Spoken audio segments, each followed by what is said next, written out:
All right, Steve, thank you. To Washington right now, an historic lunch at the White House today. President Bush joined by all the living former presidents and the next president. A gracious act by a president on the way out. Jane Hampton Cook, a presidential historian. A lot better, I guess, than this president had when he was stepping in to office, huh?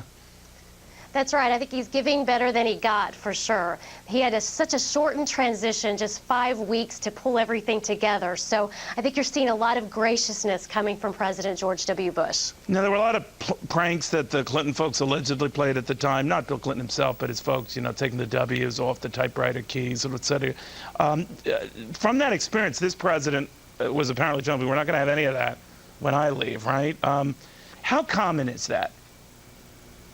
Well, I think it's common, certainly today. I think in the past you've had just a courtesy call between the presidents, but you're really seeing a substantive transition. You're seeing President Bush putting aside politics and pettiness for the sake of the presidency and the American people. And you're seeing Barack Obama doing the same thing, President-elect Obama. So there's really just an accommodation that we just really haven't seen in a long time. All right, so when the president's father was making way for Bill Clinton after a heartbreaking loss, he let it be known to his staff, look, we got to do this right, the country needs it. How did that go down? Well, after he lost the election to President Clinton, President George H.W. Bush, told his cabinet, let's end this with the same class in which we served. So you have that sentiment, but never before have you seen former presidents meeting with the current and incoming president in the Oval Office. I mean, this is truly unprecedented. Well, so are these times. One could argue that. Now, Carter to Reagan, that was a bit of a tension convention. What happened then?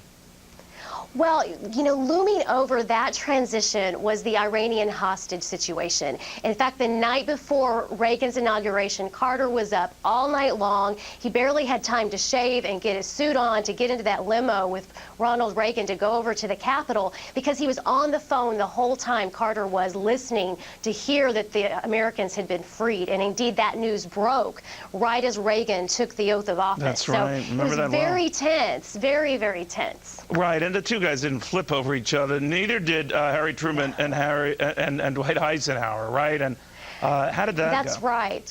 Well, in 1953, that was the transition between Truman and Eisenhower, and they were not best friends by any stretch. They did not get along. Yet Truman invited Eisenhower to the White House. They had a meeting. It wasn't just a chit-chat. Eisenhower was supposedly a little grim, and so was Truman. But that set in place talks between their staff and their cabinet and the incoming team. So it set a good tone. It was difficult for them, but it set a good tone, and I think it shows the formal process that we have now really resulted from some of those talks between